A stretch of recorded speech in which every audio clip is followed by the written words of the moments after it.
Hey guys, welcome back to my YouTube channel. My name is Diego. I'm a final year master's student at Imperial College London, and today I'll be sharing 7 of my tips for exam preparation. If you're new to my channel, then I encourage you to look at my other videos which have been related to university stuff also. And if you like the content, then please let me know in the comment section, give me a like and also subscribe. It'd be great to have the subscriber number increase.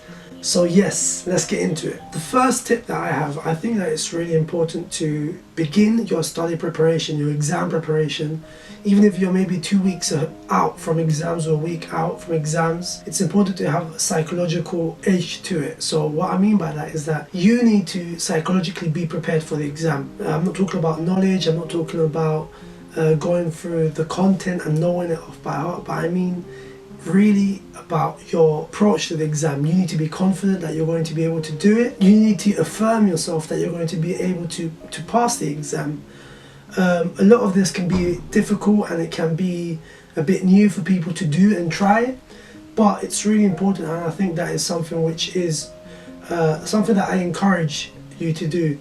You know, if you look at professional athletes, when they go to a competition or something big, physical preparation is important, but the mental aspect is just as, if not more important. And I think that as students we also have to incorporate that as well.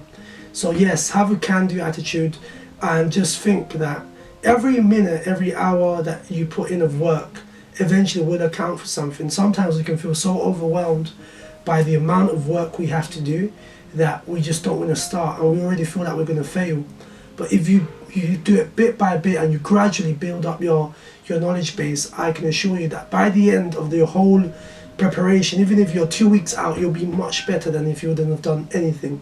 So that's tip number 1. So tip number 2 and 3, I'm going to incorporate basically together. So tip number 2 is you need to obviously know the dates of your exams, but you also need to have a good idea of how much days you have of preparation. Because we're in June right now, many people have only a few weeks, if that, of preparation left. So it's important that you have a good understanding of really how much net time you can actually dedicate to study. And based on that, then establish, which is tip number 3, a good study timetable. The timetable which allows you to get revision done, right? But you also need to have some time to also rest and do stuff which allows you to relax. Once you've done this, you're going to find that you're going to be more productive, but you need to be conscious and you also need to be smart about the way you plan your time. There's no benefit in you planning out a 6-hour non-stop session if you know you're not going to be able to stick to it. Break it down into smaller parts, and as long as you manage to achieve certain targets, maybe every 2 hours, every 4 hours, then you'll be in a good way for you to actually progress and learn the stuff you need to do, get through the content you need to do. So tip number 4, and something that I can personally attest to, is the importance of exercise whilst you're studying, whilst you're doing work. There've been times where I was so focused about getting through so much content that I would put my physical health to one side. And it's so important that, you know, you're going to be sitting at a desk for hours. You need to also be able to give yourself time to exercise.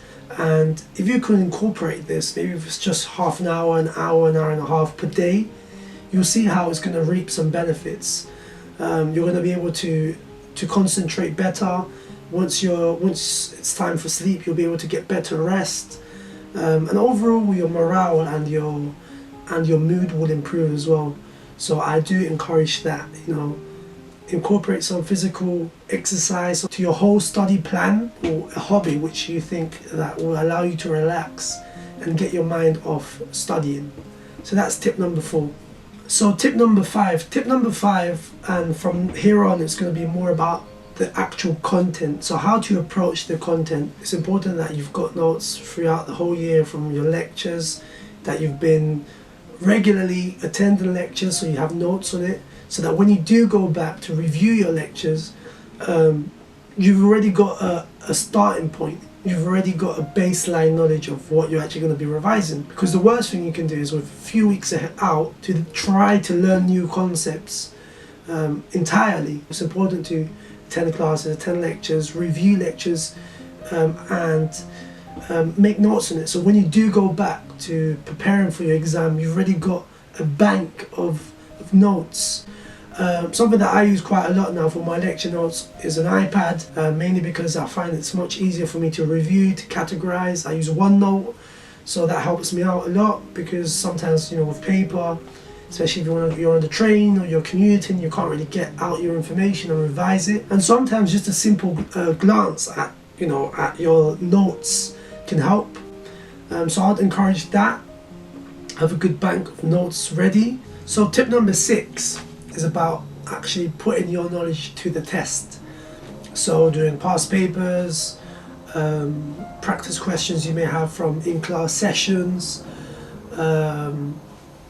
stuff of that nature, right?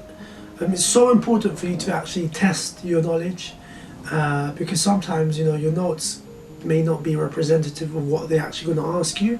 And when you go through past papers, you look at mark schemes, you look at learning objectives for the whole year, you get for a specific module, you get a good idea of what you should actually be dedicating your time to. If you're a few weeks out, if you have a month or so left, it's really good that you actually test your knowledge against past papers. What I tend to do, and what I would advise, is to revise your notes the night before. In the morning, you can attempt a past paper.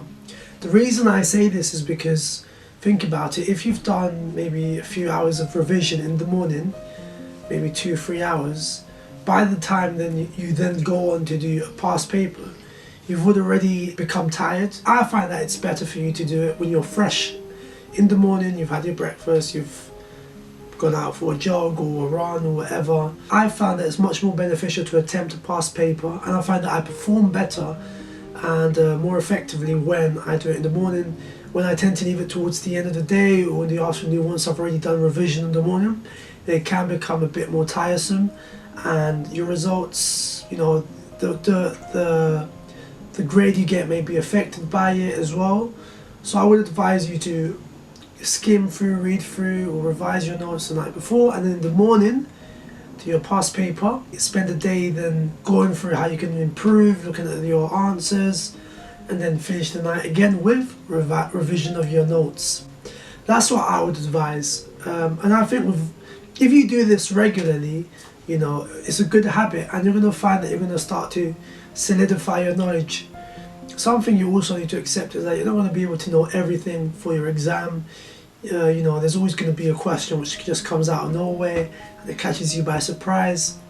But as long as you've learned and you've covered the most important or the most common or the most central concepts to your whole course or your module, then you should be fine. So that's my 6th tip, and my final tip would be to get some rest.